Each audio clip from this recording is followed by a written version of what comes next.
But do you remember our Ray Lewis conversation with London Fletcher?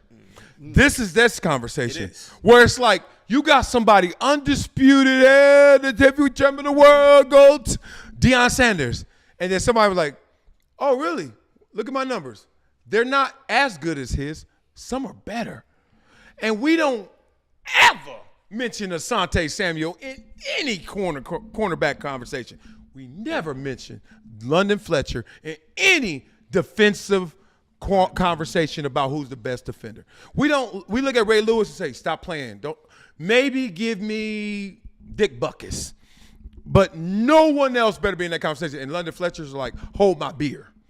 I think Asante Samuel just said, hold my beer. And you don't want to even look at the numbers because you want to hide behind impact. No, I see the numbers, but I also know that they throw the ball more in Asante Samuel's era too, which goes into the game evolving and rule changes and a whole bunch of different things, which is why I say you can't always look at stats. Nobody said you had to have a good retort. Stats can be skewed. Fuck your good retort. Different Fuck things your that good are response, happening. dog. Well, also, as a quarterback, maybe they threw the ball to Asante Samuel's receiver way more than they threw it to. He just said that.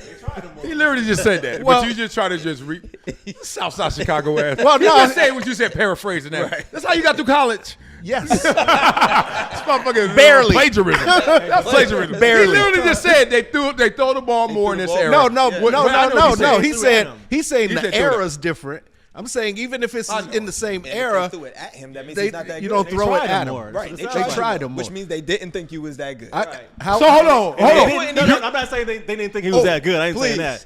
Please, I'm so glad. I'm sorry. Yeah. I'm glad you just said that because that just proves it proves my point. Because with Deion, they wouldn't even throw the ball in his direction. To him. So his numbers, go get it. And he would still get it. So his numbers aren't even where they could be had they thrown the ball his direction more. But they knew not to. This is the beauty of statistics. And if anybody's ever taken a stats course, that shit is mind-blowing. Listen, it's hard as fuck because you never think about your blind side. So here's the blind side of what you just said. In Deion's era, they threw it fewer times. Then in those fewer times, so let's go from 10 to 5, they said, don't fuck with him, so throw it once over there. And then Deion doesn't get the picks, but he gets the respect because we didn't even fuck with him. But then you get to another era where they're like, no, we're going to throw it 40 times. And then, who's that guy? We don't know who he is. He in that Belichick system. Wow, it's a system. It ain't him. We're going to throw it 20 times. And he starts picking them off. 7, 8 picks every year. Why, if we're gonna really run something that's congruent, we don't say he had to deal with more bullets and was catching them with his teeth versus Deion didn't have to deal with no bullets because of this respectful perception that he put out there that was based on his game. Why you can't give Asante Samuel credit for bring it on and knocking motherfuckers out where Deion didn't have to fight anybody after they just said, oh, that's Deion? Because your whole argument just contradicted yourself. That's if we playing basketball, me and let's say we both got the same skill set, but you get 2 shots per game and my coach lets me get 20, yeah, my numbers are going to be higher than yours because I had more opportunities at it. So if Asante Samuels is getting 20 passes thrown at him, yeah, he has more of a chance to get more picks. If I'm equally as good as you, but they won't take the chance of throwing the ball my direction, your numbers will always look better. But that's where impact comes in because there's no stat for impact. When you watch there is. I mean, there are certain stats to it, but when you watching it, you can see with your eyes like, oh, they won't even throw the ball at him because they already know. So when you're just basing it solely off you're just basing it solely off stats.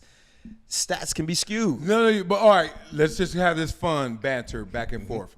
Back in those days, they ran the ball. Back in those days, they had a fullback. Right. You think that was about respect? They just didn't evolve. So back in those days, some things Deion got uber respect, and some things were respected unnecessarily. Like the fullback. Like, what the fuck? Like, right now, if you said, hand the ball to the fullback, you'd be like, are we trying to just give away a down? Right. What the fuck are we doing? But back then, that was genius. Oh, you're going to set up the tailback, and then we could throw a little pass to our tight end, and first down. Yeah. Now people are like, what the fuck? So Asante saying, I ain't playing that game. I ain't played when they had slingshots. I played when they was like, got. Yo, the muskets is out, right? So he dealing with real bullets. Not saying Deion wasn't, but it wasn't the same. The mindset, the game, the evolution, the shit, the offenses. Like Bill Walsh said, Roger Craig had 1,000 yards rushing and 1,000 yards receiving, and that changed the minds of everybody. That created a Marshall Faulk. They had a baby. They said, let's have a baby. It's called Marshall Faulk, right? But before that, people were like, what do we do with this guy back here other than handling the ball? And Deion played in that era all the way through. You got to admit, I'm not saying Asante's better than Deion. I'm saying if you want to respect the times like we do in basketball, there was a day when Larry, you know what I mean? Everybody answer this. How many shots, 3-point shots a game did Larry Bird shoot? 4. Probably like 6. 4. I'm going to say 4, 3. It was 3. Like 3 something. What the fuck? Now, Larry Bird, I ain't taking away from the shot over the rotator cuff that's torn. Yeah. I ain't tripping. Stephen A. I ain't tripping. But dog, Steph Curry, like, man, stop playing with me. Yeah. Like, it's a whole different era. So, in that respect of Larry Bird to Steph Curry, Asante to Deion, can you see where Asante coming from? I'm gonna say 2 things. I got you a little bit. No, I'm gonna say 2. No. Curry, I'm gonna say 2 things, and I'm gonna let everybody else cook. Yeah, I'm cook. For one, Asante could never be Deion because Asante became as good as he is because he watched Deion. That's the first thing. Second thing is Deion was doing what he was doing and still playing a whole nother professional sport at the same time. Oh, here you go with the argument. There's levels to it. How's he dressed? He wasn't even full-time football. Does he have swag? I don't give a fuck about that. He wasn't even full-time football and was still performing at the highest level. That showmanship No, Deion is on my Mount Rushmore. Well, we skipped that part. Did I just skip over the fact that Deion's one of the top 4 football players in my mind? It's right. Bruce Smith, Deion Sanders, Barry Sanders, and Asante Samuel, right? Okay, I didn't think so. I didn't think so. Even later on, when he went to the Cowboys, put that blue and white on, and still was kicking his leg. I mean, it's the showmanship and the impact. It's the reason why people don't never put Kareem and Jordan.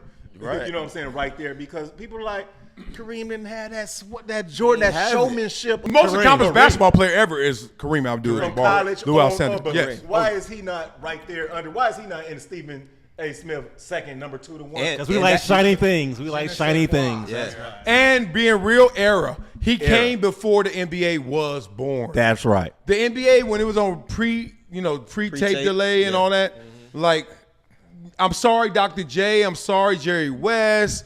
Whoever you want to name, Will Chamberlain, like, y'all will never get your full bouquet of flowers because we didn't respect it the same.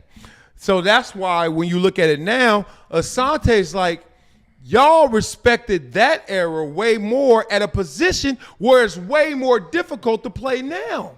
Think about it. Like, all right, like in gymnastics, you watch Olympics, you be watching Gabby, what's her last name? Douglas. Oh, yeah, Douglas, okay. Gabby Douglas going out there and doing, bat. And then you see the scores, you be like, what the fuck is judging this? Even though they give her 10s and stuff. But you be like, oh, it'd be like difficulty, and it'd be like what kind of jump she did and all that, right? And you're like, okay, no one respects the difficulty conversation when Asante Samuel posts these numbers. He's saying, you want to know the positions that get paid, why they get paid, how hard it is? Deal with a receiver you can't touch at the 5 yards that is more athletic than he's ever been, that's getting 40 passes thrown to him a game versus a cloud of dust and 3 yards and Tom Rathman, and then I got like John Riggins, and then back out the backfield. Like, and Eric Dickerson catching a flat route, dog, that ain't what Asante dealing with. So let's say it this: anybody think Asante got an argument other than me? Not saying he's better than Deion. His argument is why y'all closed the door on the GOAT conversation when I got stats and numbers and accolades that show I deserve to be in the conversation. Right. I'm glad he said that. No one chooses football. Football chooses you. It's so crazy people still stuck in Patrick Mahomes in the offense. I'm like, do you see these numbers?